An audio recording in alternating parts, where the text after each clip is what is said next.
Hello children. Today we are going to start lesson 9. The name of the chapter is Water, a Wonderful Liquid. In this chapter we are going to discuss about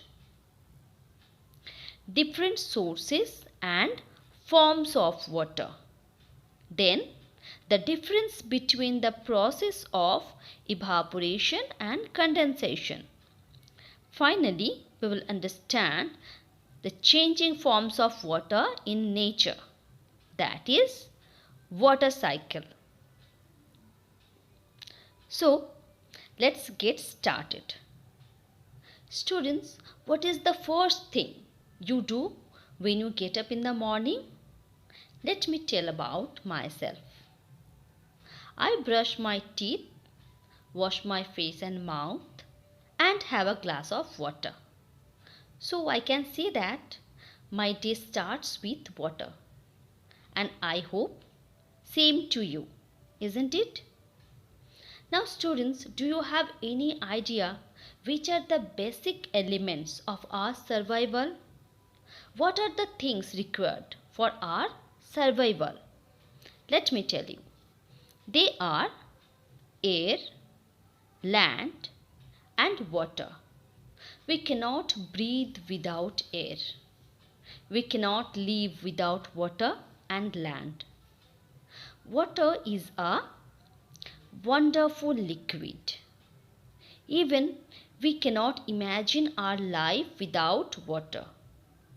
It is the most important element for all living beings. Life on earth is not be possible without water. We use water for drinking, bathing, cooking, washing, cleaning, and many more. Plants also need water for their survival. They get water from the soil. Water has no color, no taste, and no smell. Students, we know that our earth is called a blue planet. 72% or 3/4 surface of earth is covered with water. Water is essential not only for everyday activities but also for the existence of life. Our day begins with the use of water. Now we will discuss about sources of water. Water is a liquid that exists in the nature in 3 states: solid, liquid, and gas. A large amount of water is present in the form of ice caps on mountains and glaciers. These ice caps and glaciers melt due to the heat of the sun. These form rivers which flow into the ocean. The air also contains water in the form of water vapor. Okay? Now students, let's do an activity.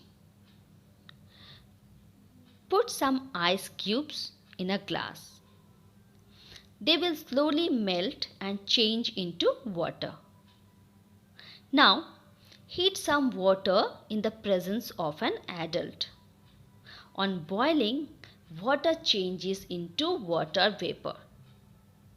Definitely, you will observe this thing. So, students, ice, water, and water vapor are the 3 forms of water.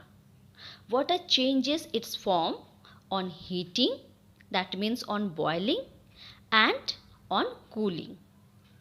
Now students, the process by which water changes to water vapor on heating is called evaporation.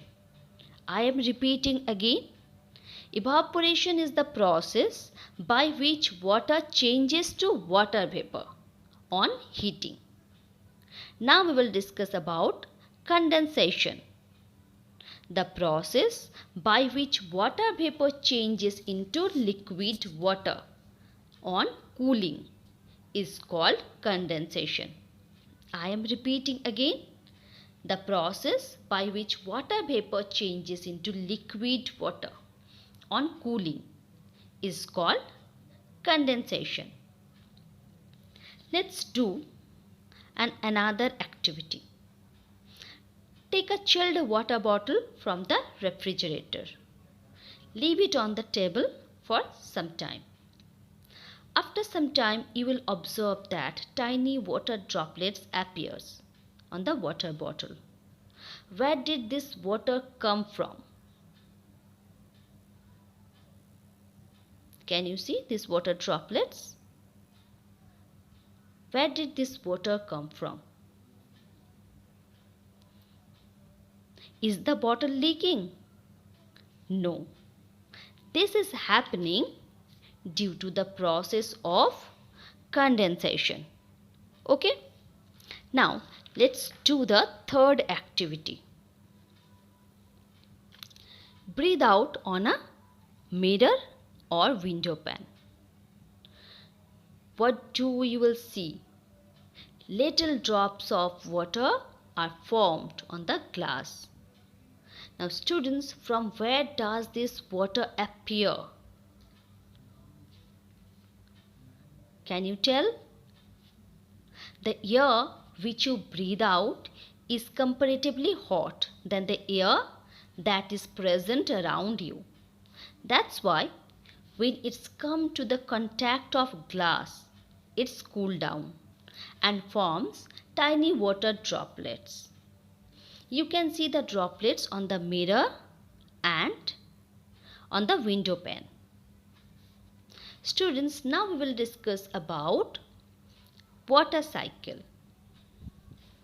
In nature too, water keeps changing its form from solid to liquid, from liquid to gas. Students, we know that the sun heats the water in the rivers, ponds, lakes, seas and ocean. This water evaporates into the air as water vapor, like this. High up in the sky, this water vapor comes in contact with cold air. It cools down to form drops of water. Then those tiny drops of water join together with each other and they form clouds. Inside the clouds, the tiny water droplets join to form big drops, and when they become heavy, they fall as rain. In places that are very cold, the water drops freeze into ice and come down as snow. The rainwater flows back to the rivers, ponds, lakes and ocean. This cycle of changing water in nature is called the water cycle. This process is going on continuously in our nature. This process forms a circle in the nature. So at first evaporation, then condensation, then precipitation, that means rain and snowfall, then collection. So this process is going on as a circle, which we call cycle, water cycle.